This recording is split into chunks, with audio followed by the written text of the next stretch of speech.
Hi class, welcome again to another session on rehabilitation engineering. Today we shall discuss gait analysis. Now, gait analysis as such is the measurements that are taken during the kinetics and kinematics of the body.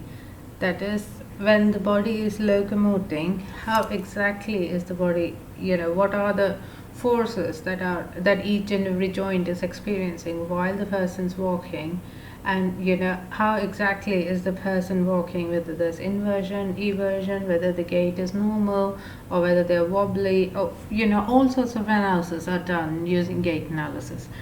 Now this is done in a gait lab where cameras are fitted at different locations. So it is a long room with cameras fitted at at predefined distances, and all cameras they focus on a center path where the patient is asked to walk. Now the laboratory, this can be a 10-meter long lab, or where the person's asked to walk for 10 meters, so it can be as long as that. Now the movement of the body is recorded from various angles, and the data from each camera is collected in the post-processed to obtain the required measurements.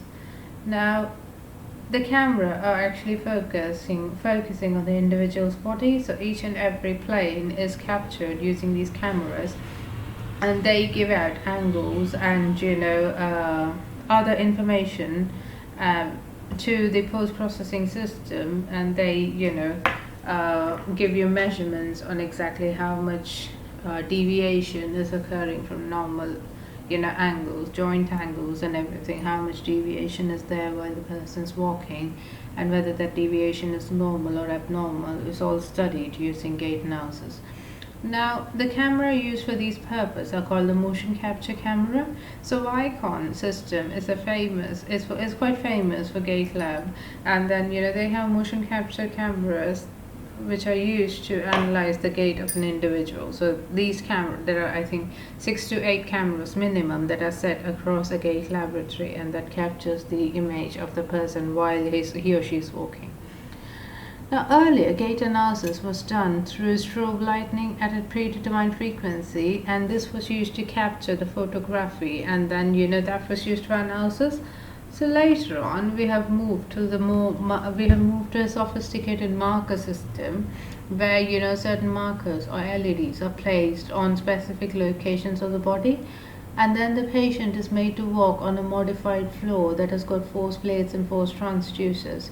So the moment they step on these force plates and force transducers, the joint reaction force, or the ground reaction force, is experienced by the ankle, knee and the hip, can be easily calculated based on the force with which the person plants his or her foot.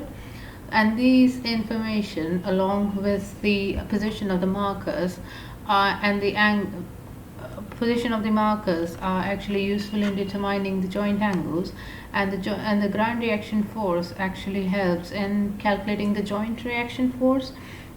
So the angle at which the joint is while the person's walking and the force that the joint is experiencing together helps the clinician to decide whether the person's got normal gait or whether there's some abnormality, or if a particular joint is experiencing more force than it should supposedly do, then there are chances that the joint might wear off and might lead to more complications. So all these biomechanical analysis can be done using gait labs.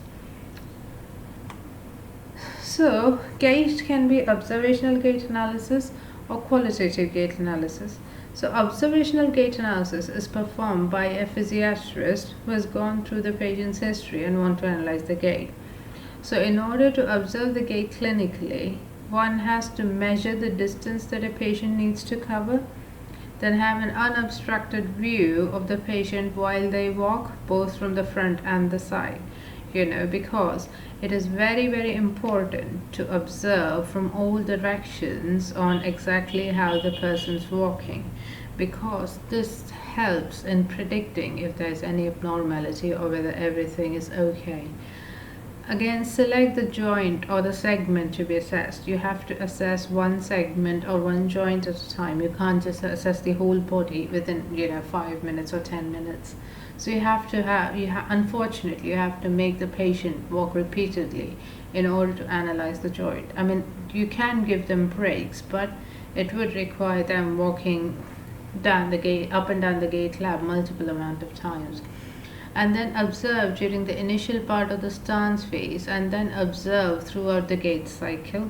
So this is for one particular point. If you are assessing the left knee, then you have to observe the initial part, the knee's position during the initial part of the stance, and then observe the left knee throughout the gait cycle. You just can't halfway through, you just can't switch to the other knee and say like, okay, I'll do the right now.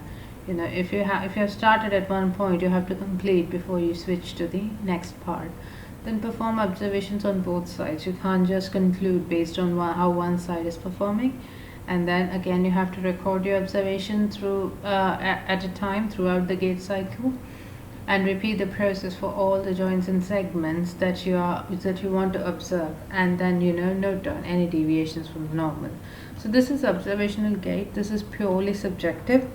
It is also highly dependent on the experience of the clinician. An amateur